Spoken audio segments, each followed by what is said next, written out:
Hello, everybody, and welcome to Bottom Line with Roni and Byron.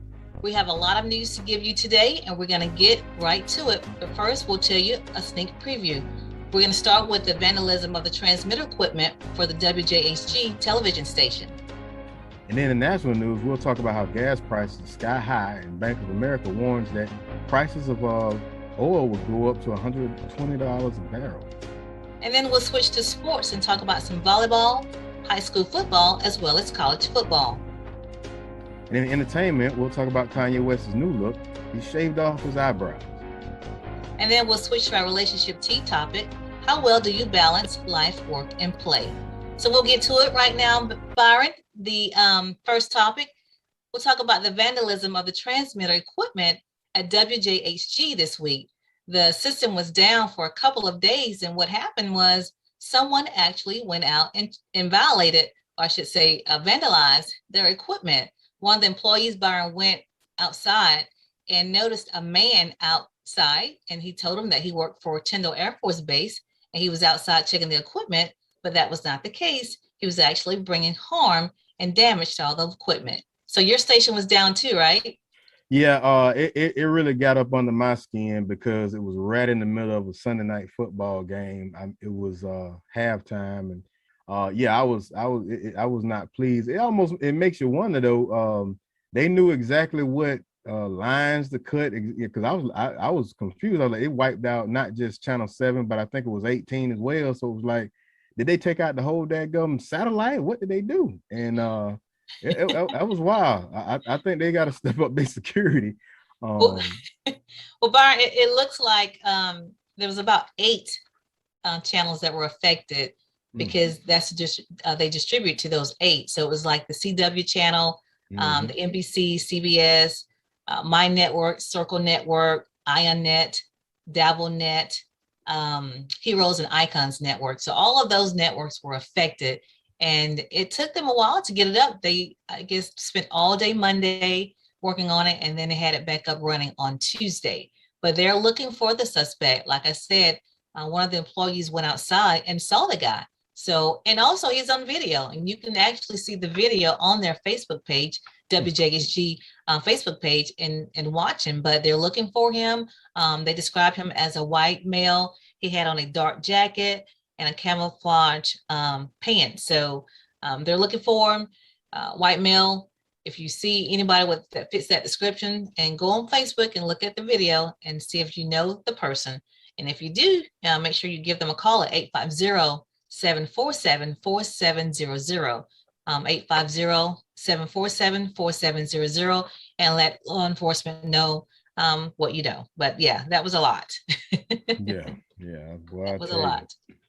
And so, Byron, we'll move on to the Baptist College of Florida, right there in Graceville. They've made a big announcement, actually a couple of big announcements this past week. They are actually going to change the name of the college to the Florida Baptist University. And the reason they're doing that is because they're doing an expansion. They currently have a location in Graceville, which is their North Florida location. They already have one in Central Florida, and that city is actually in, Lakeland. They have one in Lakeland, but now they're about to open one in South Florida in Hialeah. And so that's going to be the 3rd location. And because they're expanding, they've decided to use the destination called University. They've already been eligible for it. They just kind of waited till they, made some more plans of expansion, and now they're ready. So they will become the Florida Baptist University.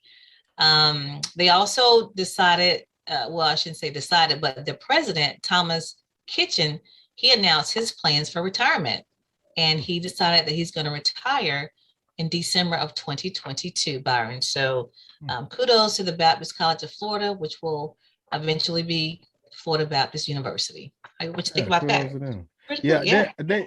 So that makes me wonder, like with most universities, they'll have like the one, I guess you could say, main branch, and then they'd have different, where kind of like with Panama City and different areas. So will Graceville be that? The main branch? Yeah. It seems like Graceville is the main branch. And then, like I said, their second location is in Lakeland, and then they just approved for the third location in Hialeah, in South Florida. So that's pretty good. Pretty good. They did that last week. So yeah. Okay. But Thomas A. Kitchen, and it seems like he's been there a while, and someone who knows this, correct me if I'm wrong, but I think he was there for the startup of the university, which was in 2000, I think. So if you guys have any information on that, please let us know to make sure we're giving out the right information. But regardless, I think he's been there a while, and he is looking to retire. And he said he has no immediate plans to retire, which is why he's waiting until next year, because he wants to see the university through all of these changes that they're making, like the expansion and the changing of the name. So he'll, see that through before he retires. So kudos to him. And then I do want to mention also locally, we've had a new Little Miss Jackson County. Miss Jade Gibson is the current, or I should say the newly crowned Little Miss Jackson County. I know you're wondering, there's no recent pageant, but you're right, there was no recent pageant. What has happened is the previous Little Miss Jackson County, she won Little Miss National Peanut last month. And the rule is, if you win, then your crown goes to the first runner-up. And the first runner-up for Little Miss Jackson County was Jade Gibson. And so she is the new Little Miss Jackson County. They crowned her actually at Farmhouse Chick on Tuesday night. And so Byron, it's, Little Miss Peanut was, I think, a month ago. Let's see. Yeah. Little Miss Peanut was a month ago, and we just now crowning Miss Jaden this past Tuesday. Yeah. Yeah, that we got to step up our gotta do better. Response, our response time with that one. Yeah, gotta do better. But yeah, so but I will say it seems like Little Miss Jade Gibson is the first African-American Little Miss Jackson County. I think that, that deserves a round of applause. So congratulations, Jade. And she is a part of the NAACP. Byron, she used to be Little Miss NAACP. So she's had several titles already: Little Miss Pink Cares, Little Miss Panama City, Little Miss NAACP, Little Miss Three Rivers. Actually, it was Tiny Miss Pink Cares, but that's how she started. But she's been in pageants, so she's pretty good. Yeah, I'm glad you mentioned that. So let that show and let that be known that products of the Jackson County NAACP Youth Council and products of this organization don't just do things within the organization, but it spans beyond that. That's right. I've just recently stepped in and became a youth advisor for the Jackson County NAACP Youth Council, and we're moving slow, but we're trying to step up. But we cannot do it without parents. We cannot do this and run this organization without the parents involved. And if you're engaged in your community and you want to build future leaders, future community leaders and activists, then you need to bring them and be a part of this organization. But it's not effective and it's not as strong without your engagement and without your input. Once again, and I do things a different way, but it's not going to be a daycare center. This is something that community driven and it's warranted. So kudos to Little Miss Peanut Festival in Jackson County, Miss Jaden. Shouts out, just keep doing bigger and better things, and it's gonna follow. She's awesome young woman, and it's gonna just continue to grow. Yeah, and she's very active. She's also in Girls of Pearls, Girl Scouts, and she does competitive cheer. So she's very active, and third grader at Mariana K8, and she wants to be a first grade teacher when she grows up. So very good. But she is the daughter of Kawandra and Andre Gibson from Mariana. So again, congratulations, Miss Jade. Yeah. All right, I want to move on to some state news. We have the Pfizer who has approved the vaccine for the age group of 5 to 11, Byron. And that basically is going to be out pretty soon. The health department will be receiving vaccinations pretty soon as well. So I'm told 100 children's hospitals will have it, pharmacists, pediatricians, temporary clinics, in the communities as well as schools will also carry the vaccine for the age group 5 to 11. What do you think? Because you have kids in that age group, Byron. Yeah, so for all that don't know, I know I did it last week, but I gotta apologize again. I'm calling and making apologies to a lot of people because I've been incognito for a while. Our family got hit with the COVID bug as well as strep, sinus infection, and it's been back to back to back. I'm recovering. But yeah, our intent was to get my oldest, which is 12, to get him vaccinated, but unfortunately he got the COVID, so we have to wait 90 days, and then get the younger ones vaccinated. So now we're at that point where I can get 3 and I gotta wait for 2. So we'll ride it out best way we can, but they did get their flu shots. So if that's another one, people don't forget about getting those flu shots, because this is that time of the year, it's that season. Yeah. I just got mine on Tuesday. Yeah, the peanuts are being cropped and that dust is out there. So saline, Mucinex, do what you got to do. Humidifiers. Hey, we've been, we've been working steadfast at it. So yeah, but I'm it's good news to see. So I'm hoping somewhere around the beginning of the spring, like January, February time frame. Hopefully people the ball will really start rolling and getting these vaccines kind of like at a good level, Yeah, hopefully. But these vaccines for the kids, I mean, they're popping them out like, probably the first of next week. I mean, they're ready to start just issuing them out. And it's good to see. I saw that they were that this is being supported by like the American Academy of Pediatricians, American Medical Associations, all of the pediatricians organizations are supporting this. So that's good to see and to know. But it does say that through a company study that I think they tested like 2,500 kids, and it's 90% effective against the infection. So that's good to know as well. Mm-hmm. Very good. And so that's, I want to bring this to you. Our local and state news is brought to you by Brightway Insurance. You have to check out TD Horn and his team. They offer life insurance, auto insurance, property insurance, as well as business insurance. They're located in Marianna on Caledonia Street, and you should reach out to them at 850-633-3460. Again, that's Brightway Insurance. Byron, I'm going to hit on this real quick. I know we've talked about this in the past, but Washington County may be looking at becoming a wet county. That Advanced Washington group, they got enough petitions, and it's going to be on the November 23rd ballot to vote whether or not to have alcohol sales in Washington County. What do you think about that? I'll tell you, keep your eyes on Washington County. Washington County, a lot of people are sleeping on Washington County, but it's a lot of growth, a lot of right doing when it comes to how they're trying to align themselves with the marketing structure of what Bay County is doing. So pay attention. Washington County is stepping up. So this is just one of those progressive moves that they're doing in order to kind of capture some of that tourism that is going down into Bay County.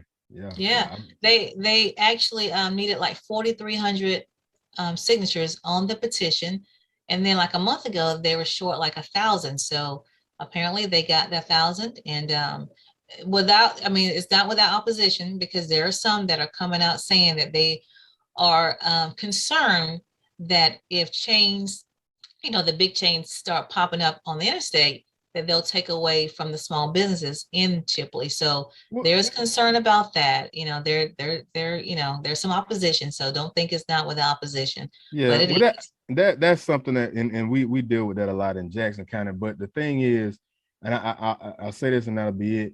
When it comes to an economy, it's the same fashion as if you look at it from a singular standpoint.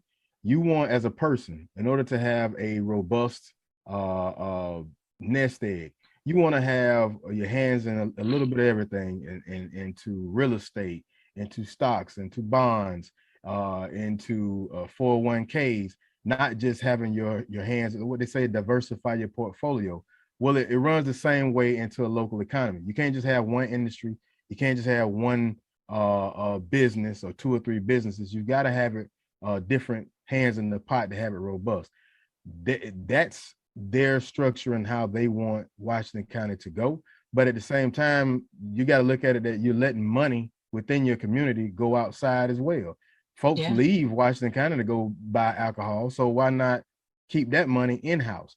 People are going to come elsewhere to spend money within those same communities. I can't tell you how many times I've been somewhere, and I like to go places authentic. So yes, I may go to a place that may have a Ruby Tuesdays or a chain restaurant, but then I want to go to that one place that I seen on Dinner Dive In and Dives or something like that. There was a small hometown restaurant that had their one signature dish or something like that, and I want to get that experience. So it's 2 sides of that coin. You can look at it one that way, and you can also look at it as the glass half full. Yeah, that makes sense. Did you know that Washington County was one of 3 counties in the state of Florida that was a dry county? I did not know that. It's only 3. So it's Washington County, Liberty County, and then Lafayette.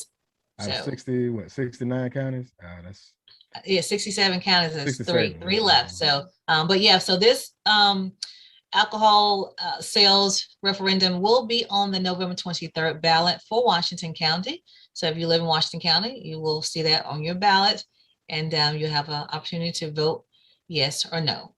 So again, the local and state news was brought to you by Brightway Insurance, located in Marianna at 2867 Caledonia Street.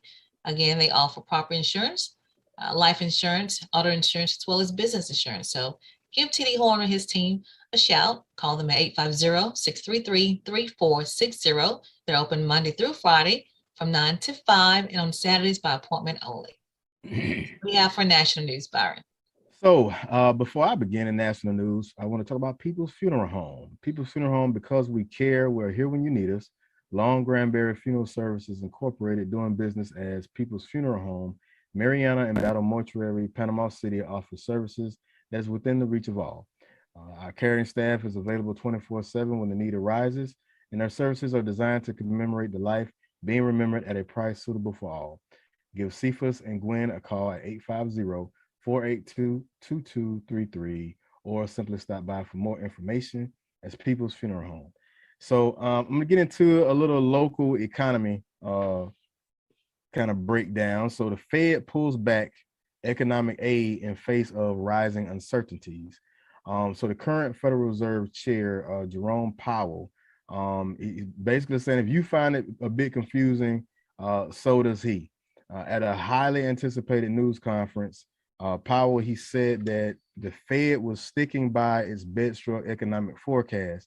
COVID-19 will eventually fade, which in turn will enable supply chain bottlenecks to unsnarl.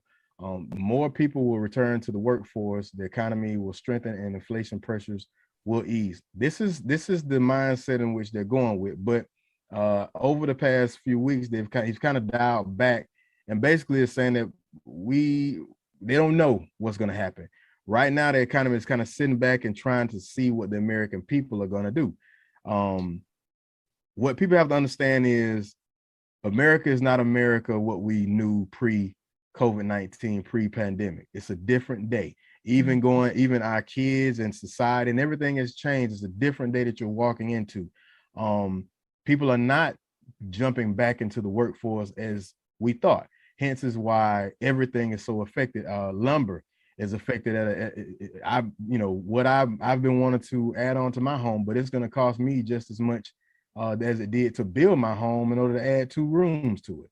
And that's because of the labor shortage at these lumber yards. And then you've got other issues that is all, kind of tied into one. He made a statement. He said, we hope to achieve significantly greater clarity about where this economy is going and what the characteristics of the post-pandemic economy are over the first half of the next year. But at the same time, people who are living paycheck to paycheck or seeing higher grocery costs and higher gasoline costs. So they understand completely what people are going through. So in the meantime, the Fed said that it will begin to try to counter those inflation pressures by reducing its $120 billion in monthly bond purchases. So they did these purchases to try to bring down the interest rates. And so those purchases, they launched last summer. They've been intended to hold down that interest rate and to spur borrowing and spending with the economy recovering, but Powell saying they aren't needed. The Fed could alter that pace of its tapering in a statement, but it might, for example, accelerate the reduction if inflation worsens. So it's one of those tedious things that's going on where they're hoping that people will get back to work and everything will start rolling. But I think that as far as with the middle class, a lot of people with the stimulus checks, with a lot of time being home and not spending so much on gas, a lot of people are venturing out and starting their own businesses. And I think that is kind of slowing the process of people going back to the workforce so quickly. And so sad to say, you have to kind of wait it out and see who sticks with it and who, get back at it. But right now, the Fed is still in hopes, but they're saying that we don't have to worry about interest rates being raised until 2023, although Powell has kind of flirted with the idea of, it may kicking off June of 2022. So hopefully things will pick up in January. And I know everybody, what the economy tries to do is look at the holiday season, Christmas, and see how people spend to dictate how well the economy is doing. So it's kind of one of those tricky things because you don't know if people are still spending stimulus money or money that they've earned and worked, and that is why people are spending. So we'll see how that turns out. That gives me a good segue to my next story. So the gas prices are sky high, and Bank of America warns that $120 a barrel for oil is on the way. So as everybody knows, everyday Americans, we're getting hammered with gas prices. I personally gotten to the point where I don't even look at the gas price. I just fill it up. Just fill it up, right? And just and you won't get stressed out. Yeah, just make it a gas bill. It's another. I look at it as another bill, like a light bill, or the satellite internet. I just look at it as another bill. So have you pinpointed the cheapest prices here in Jackson County? I know I always go to McCoy's is cheap, and then the one on South Street, I can't think of the name of it. The gas station right at South Street and Orange Street. They tend to. My husband said the gas lasts longer too from those two places. So that's what he says. Yeah. Well, hey, I'll be honest. I don't even look anymore. But I recognize when my dad started, fussing about it. But it gets me to another point, and I'll address it at the end. But I'll get back on the story. So gas prices have surged to a 7-year high, at an estimate of $3.40 a gallon nationally. But you've got places like Nevada, Washington State, and Oregon that are flirting with $4 a gallon. So this has been, I remember that $5 a gallon, craze that happened a good little while back. And they look like GPAs. Nobody wants to go.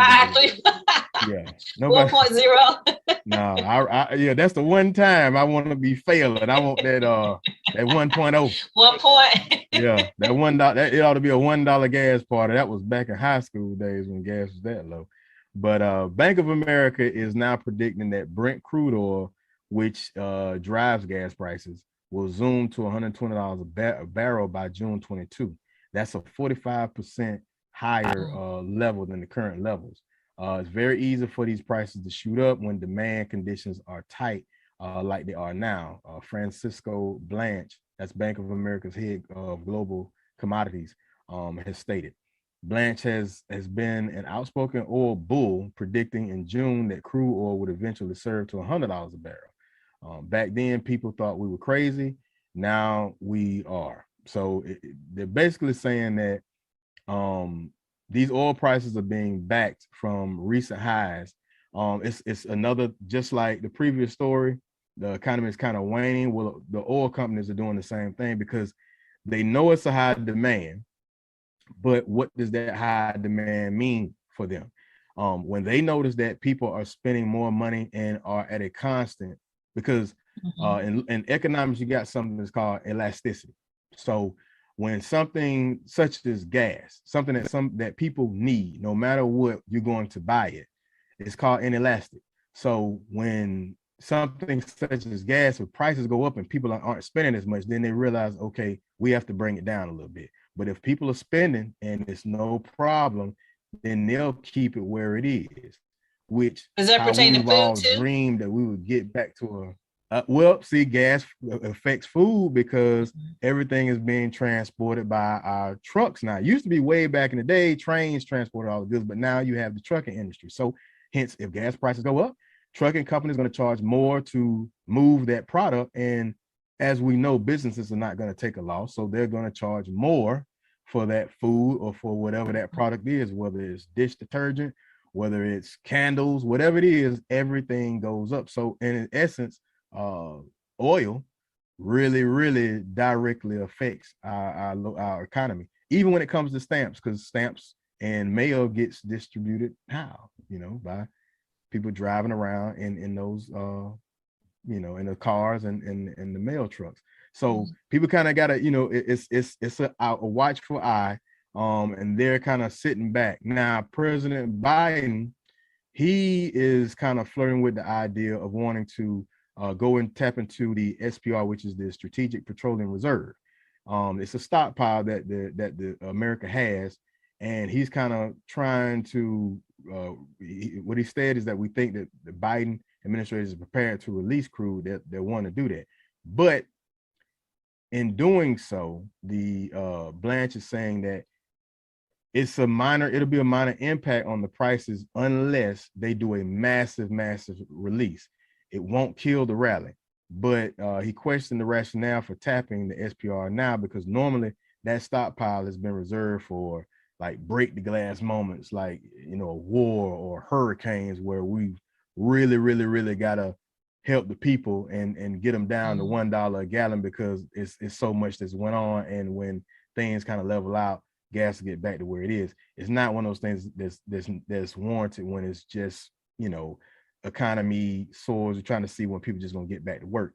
So the SPR is there for emergencies and negative supply stocks. Blanche said, he said you don't release SPR oil because demand is going up since you printed a lot of money and gave it to people. So yeah, that goes back to that, that goes back to that last, statement. When you print money, the dollar goes down, and at the same time, he's like, hey, you decided to print more money. It's not used to go off into that reserve for that. So that was a good point. So gas, how the Fed, the interest rates is all tied into one thing. So we kind of, and so that's another thing. We don't know. They're trying to kind of see that, will people start to move towards electric vehicles? I can tell you personally, if gas go up to $6-7 a gallon, I'll be the first one to buy me an electric car, because I can't do it, So that's another thing. If people kind of go towards electric cars, then of course gas prices will probably go up then, go up? Yeah, I would think so, because then vehicles that run off of fuel would to me would turn into almost like a what would you call it, like a vintage car or something like that. People wouldn't, if America just all of a sudden just started to dive into electric vehicles, because that's the goal, is to get America not so dependent on oil, because the biggest, largest oil reserves in the world are not in the US. Right. So we don't want to be dependent on that. But if that starts to happen, then that will drive folks to go more electric, and then you'll probably see more production of electric vehicles, and that'll change the dynamic. So I think they're just trying to wait it out and see what people will do. So in my next story, suicide rates have declined again in 2020, but not for all groups, CDC reports show.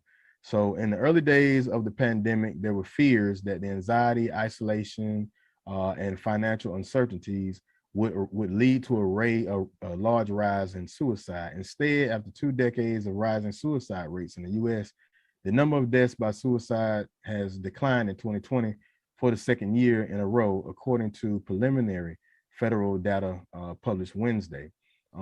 However, that data is kind of skewed. So the overall suicide rate among women declined 8% between 2019 and 2020 by 2%.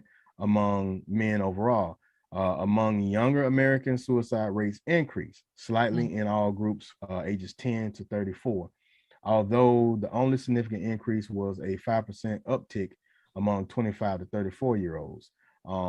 But when you delve into Black and Hispanic, that data kind of gets more in detail. So white So what's the suicide bottom? rates. So I'm getting to that. So white suicide rates went down, but Black and brown suicide rates went up, especially amongst females. And they went up as large as 23% and 30%, as well as Alaskan Americans and Native Americans. So one of these things, they don't know if it's attributed to people going back into society, because a lot of studies have said that, hey, it may be coming from the fact that a lot of people during the pandemic were together, and so those that may have suffered from suicide and wanted to delve into suicide attempts, because they had family all around them, it stifled that from happening, and then going back into society kind of brought that back out. So we don't know, and they're still trying to study what is the cause of these rates, but they definitely know that in these communities, it definitely has to be a larger focus on suicide and mental health in these Black and Latino communities.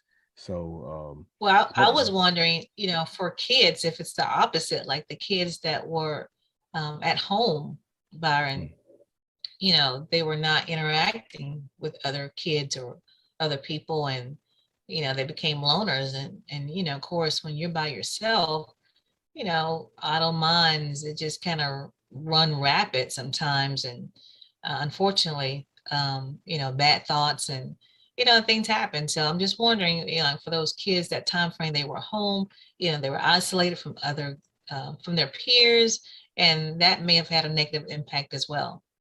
Yeah, and that's another point that they made, that they haven't really delved into that data, as well as the data from LGBTQ communities as well, because they don't even know if those communities had a rise and a spike in suicide attempts and rates as well. So it's one of those things where, as a community, we definitely have to put a close eye on it. And that's one of those things with our local officials and within our municipalities that we have to bring some awareness to, especially in our school systems, because a lot of us we've lost those that have suffered and succumbed to suicide, but there's always signs, there's always triggers, and you never know what that may be. And for a lot of kids going back to school, especially those in that age range where they're trying to find themselves and they're trying to find their own identity, they go back to school, and like we all know, kids in school can be pretty harsh, pretty cruel. Yeah, and cool. Yeah. And if they came home from an environment where I could be myself, I can, I can have fun and enjoy who I am, and then I come back into an environment where I'm getting picked on and who I am is not enough anymore. And our kids have to deal with stuff different from what we had to. We didn't have social media. We didn't have every aspect of what we look at and what we engage in telling us who we're supposed to be and what we are and what we aren't. We kind of had the freedom of kind of figuring that out on our own, with the exception of maybe what we saw on TV. Right. So, and even with TV, we didn't have the reality shows. We had the shows that kind of gave us a model of how things should be. So, it's a lot of pressure. Yeah, it's a lot of pressure on young minds to soak up, and we got to give them that space, even if it's 30 minutes or an hour of clarity, or something where they could release their own thoughts to somebody that won't be judgmental to them. Right, that's true. So that's something that we definitely need to explore, because we want to make sure that we take care of home as well. So I'm gonna digress on that one. Yeah, but so national news. That was my segment on national news. The national segment was brought to you by People's Funeral Home, because we care. We're here when you need us. Long Granbury Funeral Services Incorporated, doing business as People's Funeral Home. Mariana and Battle Mortuary, Panama City, offers services that is within the reach of all. Our caring staff is available 24/7 when the need arises. Our services are designed to commemorate the life being remembered at a price suitable for all. Give Cephas and Gwen a call at 850-482-2233 or simply stop by for more information. As People's Funeral Home. Good. So Byron, before we move on to sports, I know we have to move very quickly, but I want to hit on the Jackson County Board of County Commissioners because they met in another special meeting this week. This was their second one regarding redistricting. I wanted to bring everybody up to speed as what happened at that meeting. So this week, they actually tweaked the map that was basically submitted by Commissioner Clint Pate. It was the second map. They tweaked that, got the numbers, where they wanted them across the board, where they're pretty much, equal in all 5 districts. So that was, pretty much it. And then they also decided to request that the attorney, Michelle Blankenship Jordan, go before the courts and petition for Jackson County to be relieved from the consent decree. So they voted 5-0 for her to do that. So that's going to be interesting in itself, Byron, because you and I both know the courts are going to look at, what progress has been made since 1986. And that progress is 0 because in 1986, since then, they've only elected 2 African-Americans, one, Dr. Spires in District 1, and then, of course, Mr. Alex McKinney, also from District 1. So there's no other African-Americans that's been elected in Districts 2, 3, 4, 5 since 1986, not only in the county commissioners, but school board as well, only District 1, and that was in 2018. So there you go. Yeah, so that's the standard. What is the standard that you made to go to disregard that minimum? And that's another point that I wanted to make to the people that understand that the consent decree is something that our leaders before us left as a bare minimum standard. Is it possible? Could Jackson County have more than one minority district? Yes. It's possible to have 2, 3 districts that are minority. Yes. But as a minimum, at least one, and District 1 has been historically that district. And so at least maintaining that is the standard. Now, back once again, if you wanted to deviate from that minimum standard, then what is the standard that you have set over time?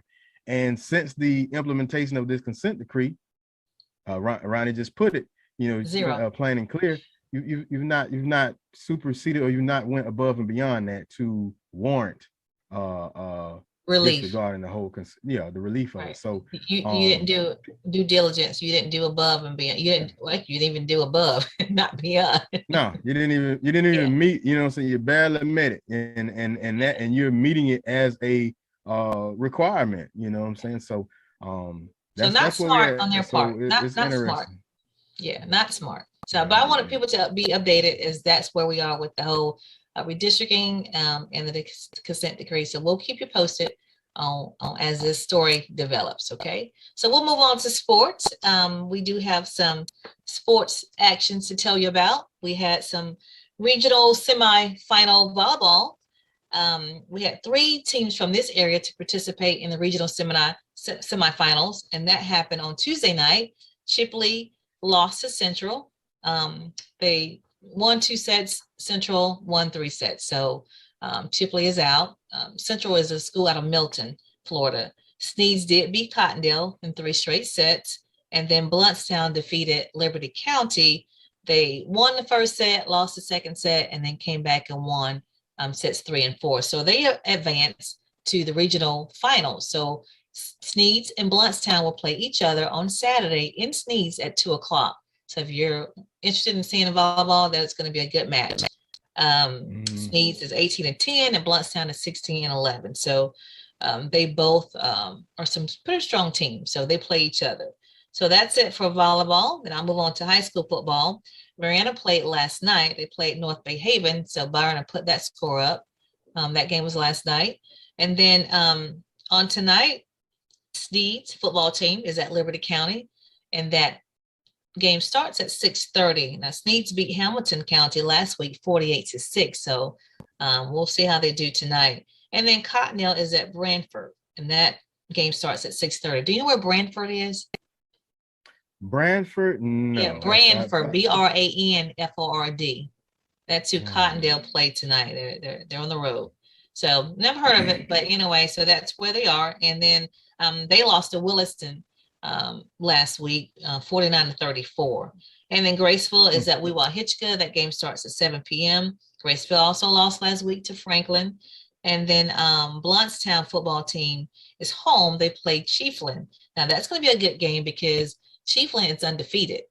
And then, of course, Blountstown has only lost one game. And so they play also tonight. And then Chipley's homecoming is tonight. They play Jade at 7 o'clock. And then I'll move on to college football action.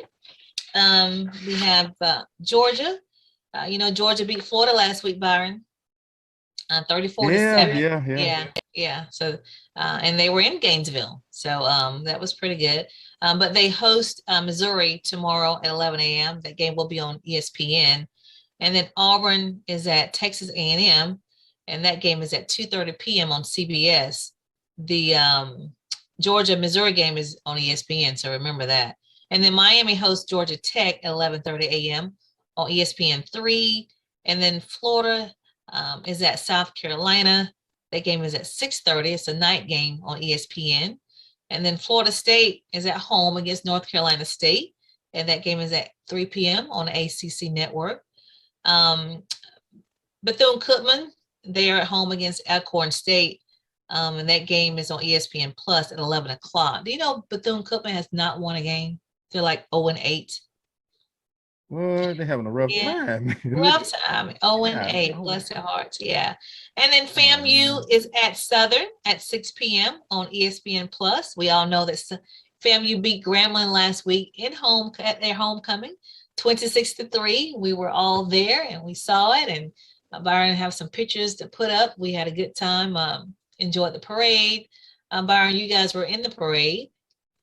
Yeah, so my son, we've been working with Ramon Alexander, he's a state house rep, and he has the distinguished young gentleman. So myself, my son, a couple of kids, they attended. This was one of their first events to be able to walk in the parade with their fellow DYG brothers. And we have 4 others, so we have 5 kids total. Actually, the induction to the DYG begins with 7th to 12th grade, but we're starting our own Jackson County chapter, and nice. We're the newest boys are all they're taking this year to grow and to polish themselves up within the organization, and they will be the face of Distinguished Young Gentlemen of America out in Jackson County. So that's a cool thing. It was very cool. I've learned a lesson that I hadn't learned in 20 years. So next time I go to the FAMU homecoming, I'm going to the set, and that's where I'm gonna chill and parlay at. It was fun. My incoming freshman class of 1986 had a reunion, and so I got a chance to see my classmate, my roommate, and also some dorm mates, like some girls that we shared Cropper Hall. We were in Cropper Hall, and it's torn down now. But so it was good to see some of the ladies and gentlemen that I went to college when I started at FAMU in 1986. So that was good. And then, of course, the game. So it just was good to be. I had been to homecoming in a while, so it was just good it's been about maybe 3 or 4 years. Maybe, yeah. Oh, so 86. Good to see it. Yeah, 86, it was just man. You was one of them planet. Yeah. Rock, 86. Yeah. You was. Yeah, you get it in. Incoming freshman class couldn't tell us nothing. We were just, especially my crew. So, but it was good. So, but yeah, that's where. So we got pictures. Hope you guys enjoy them. They're also. I get you have them on the screen. You can look at them. So. And but that's it. So Byron, what do you have for I do want to mention this. The sports was brought to you. I want to mention Travis Russ at Marion Toyota. You guys go by and see Travis.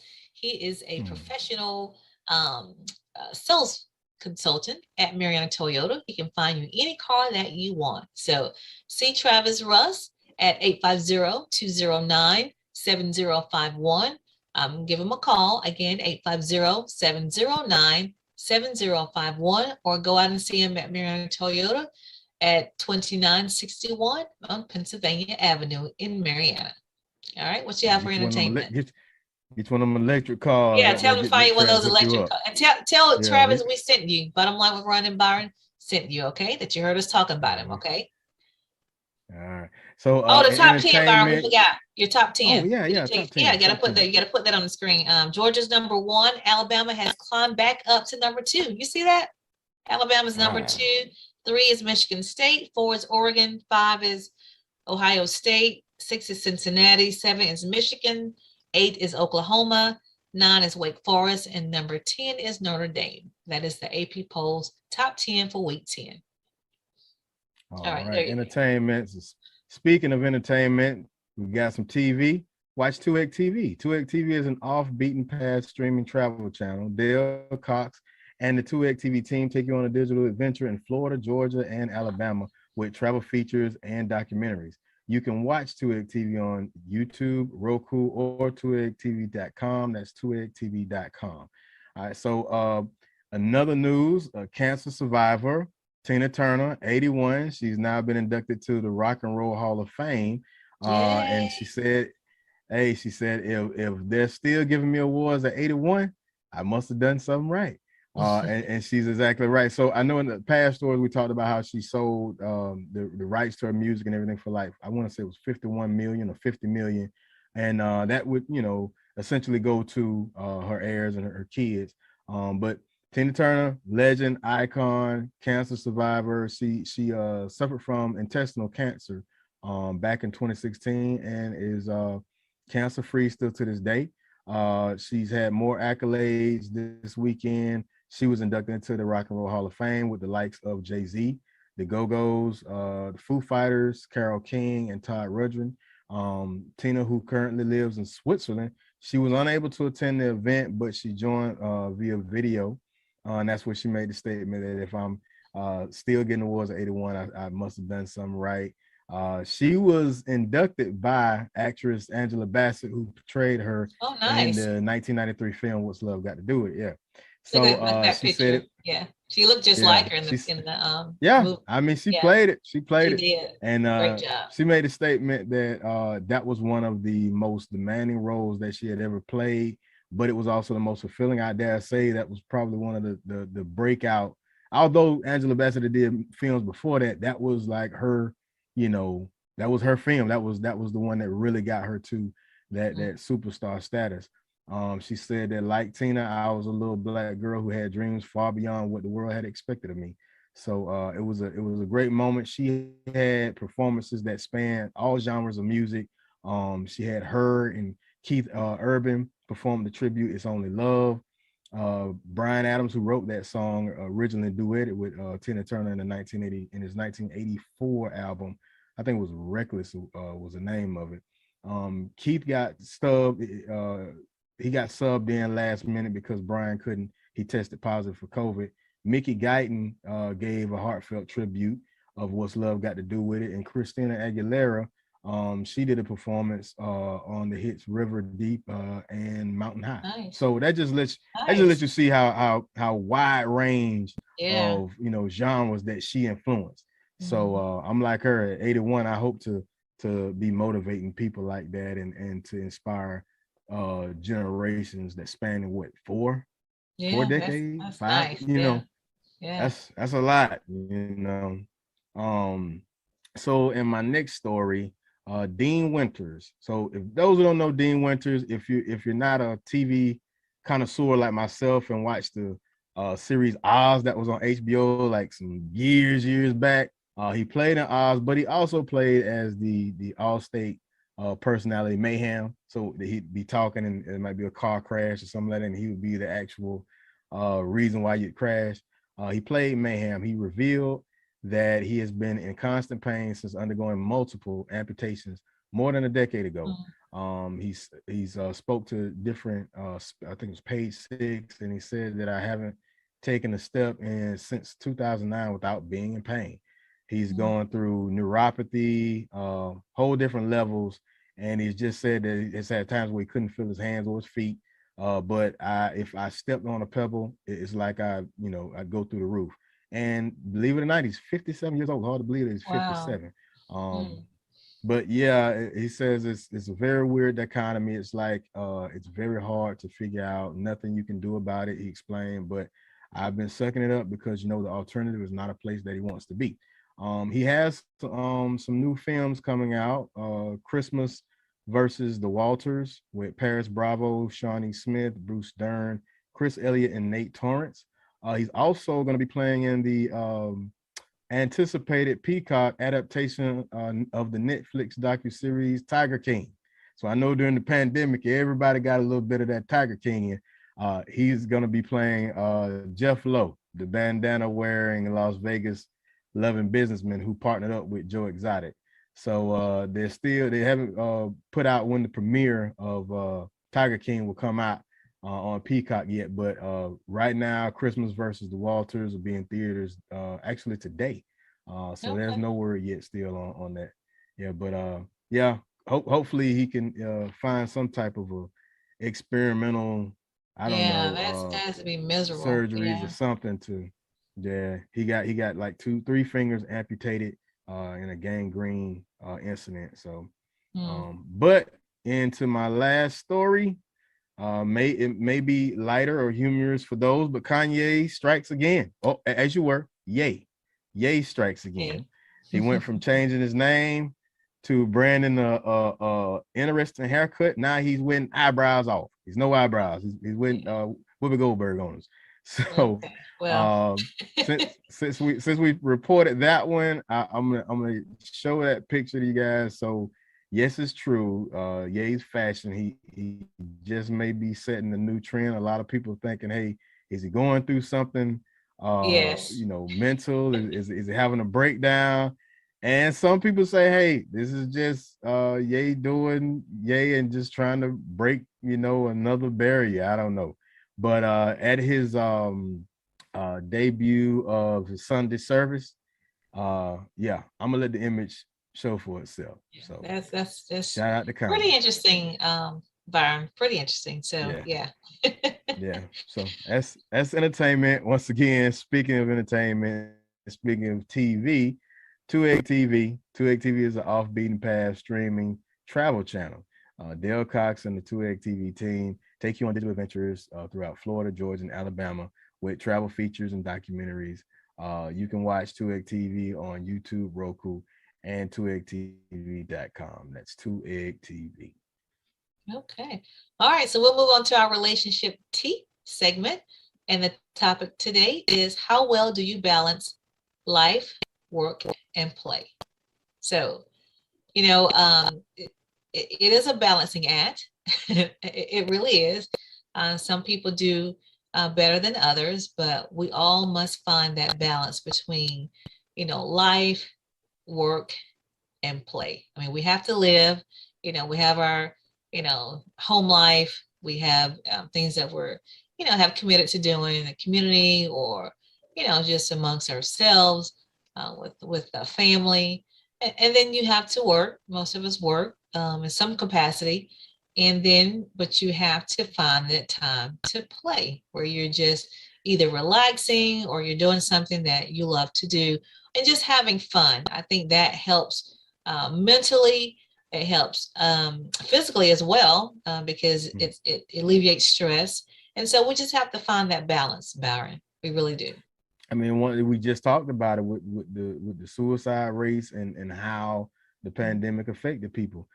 Some people, the balance of family was just a little too much on the scale at the time, and a lot of us was like, man, I can't wait to go back to work, sometimes it could do it. So it's very important, especially in our communities.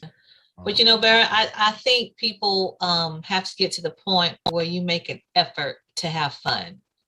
Like you make an effort, whether it's your family, whether it's you and your significant other, your husband, your mate, your kids, you have to. And these days, I'm be honest, it's a planned thing to have fun. If you're not, my family's just kind of crazy in a way. Like we laugh a lot.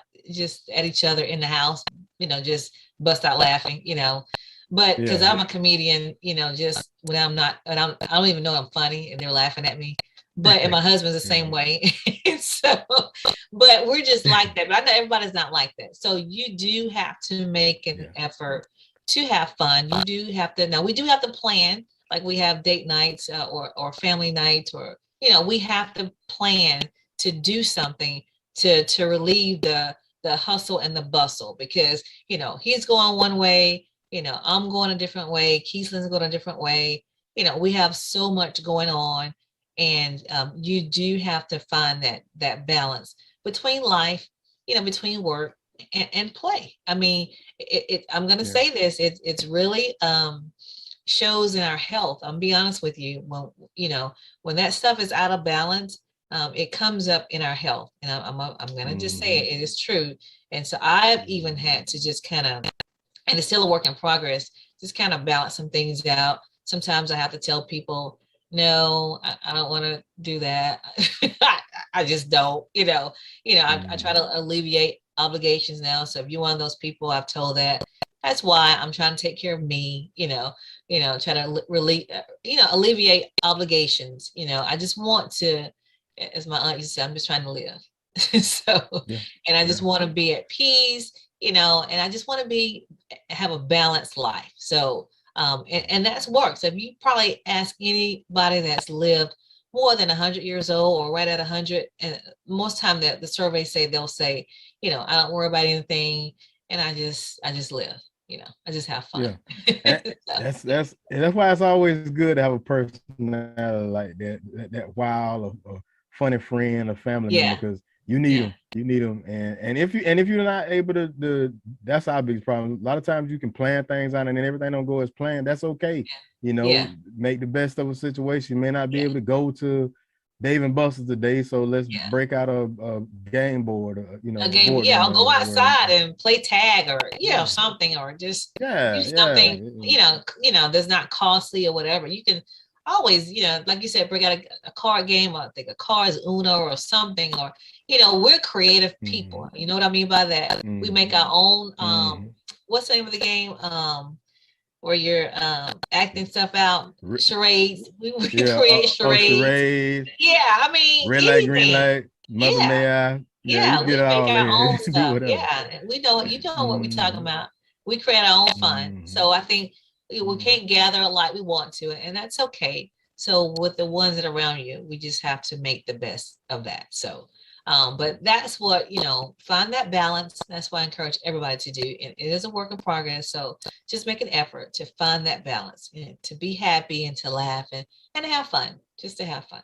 Yeah. And post it. How about we do this for the rest of November? Let's just post, you or your family, your friends on, and tag us. I think you can tag us or reference us, Bottom Line with Roni Byron. Video pictures, TikTok videos, that's fun. I love to see those. So, but let's do that. All right, everybody, thank you again for watching Bottom Line with Roni Byron. We thank all of our supporters. We really appreciate you for taking the time out to watch the show. We try to air it several times, so we'll make sure that you have the proper time to watch it at your convenience. So again, thank you for watching. And remember, when you know the truth, you can speak the truth. And the light shines brighter when it shines for two. We'll see you next week. Peace.